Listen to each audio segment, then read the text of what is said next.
Dessa is one of my favorite musicians, rappers, writers, artists in general. She does a lot of great work that I really enjoy. She does some really, really powerful, like very melancholy songs.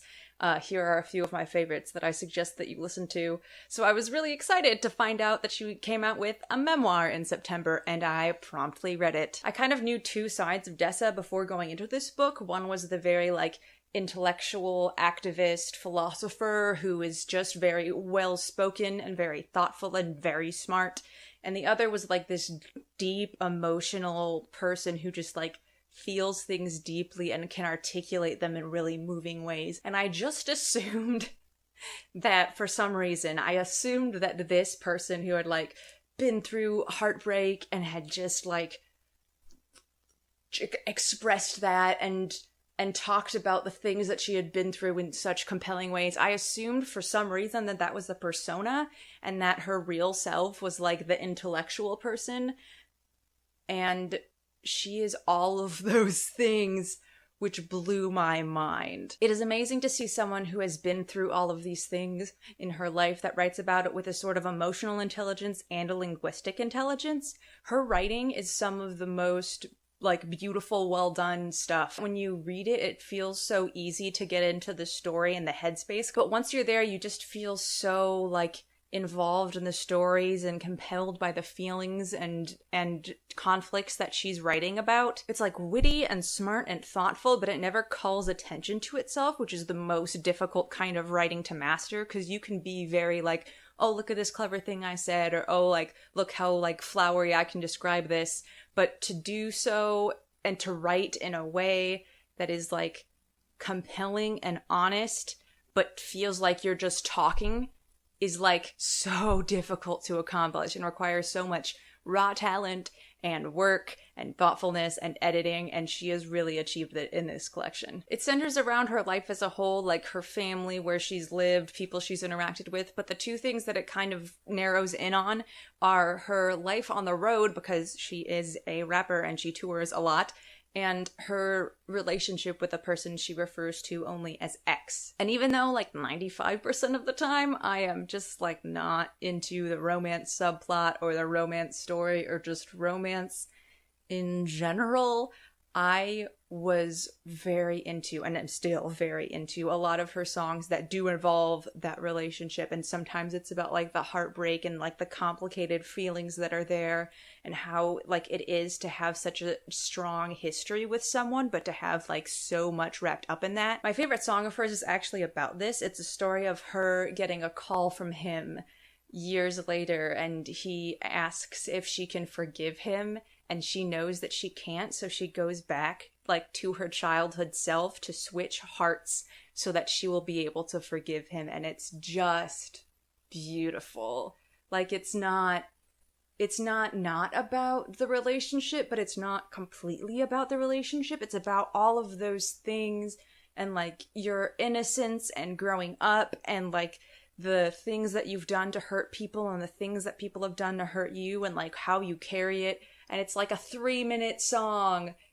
It's amazing. And I felt very much like I was having that experience of listening to that song as I was reading this book, and it kept my attention throughout the entire thing. It was also, and I really appreciate this, it was also very respectful to X in that, one, she didn't use his name. She asked for his permission to tell her side of the story and very much told her side of the story, only like her experiences with herself, not ever like details of her experience with him, just like how that affected her. She talks a lot about feelings and a lot about melancholy, but she does so in a very like thoughtful and smart way that doesn't ever feel like venting or like you're reading her journal. She has this brilliant one where she is trying to get an insurance policy on her melancholy because she has heard that like different performers have been able to get insurance policies on things that are like iconic parts of their performance. And so she writes to a bunch of insurance companies explaining that her melancholy is an important part of how she is able to write and how like making those songs and music and writing is basically what sustains her.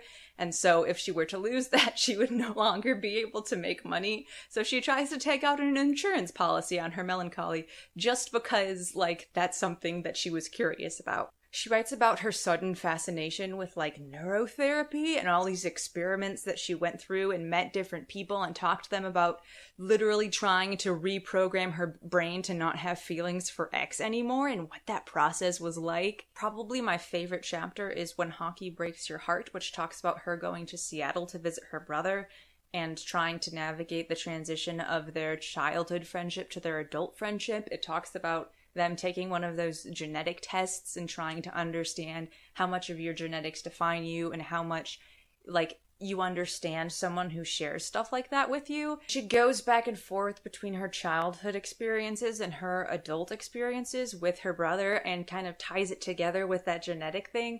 And it just becomes this really beautiful piece that I think if it was like a standalone essay would win awards and just be like considered brilliant. I'm gonna read little sections from this because I just really love this chapter. I was excited about the traits reports. I wanted to read about the genetic inheritability of widow's peaks and why cilantro tastes like soap to some poor unfortunate souls. Buying the kits from the 23andMe site meant scrolling through several pages of terms and conditions. I was warned that my genetic information might reveal unexpected information about my ancestry and origin. Different people feel differently about this kind of information. Some people are excited about these new connections, and others take more time to integrate this information into their sense of self, i.e. some people are racists. Genetic information can also reveal that someone you thought you were related to is not your biological relative, i.e. you're adopted.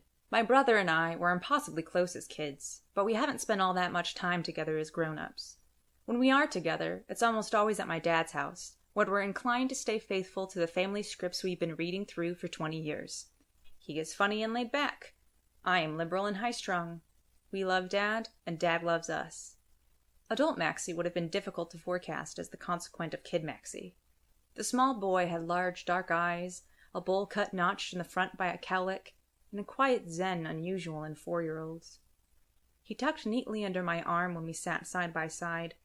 To teach him the alphabet, I made a set of tiny books bound with packing tape.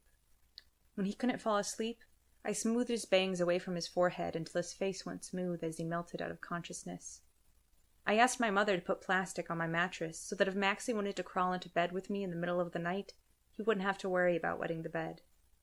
When he started school, he clung to me like one of those tiny koala clamp toys that doctors put on their stethoscopes. His teachers and mine made special allowances for me to visit him during the school day.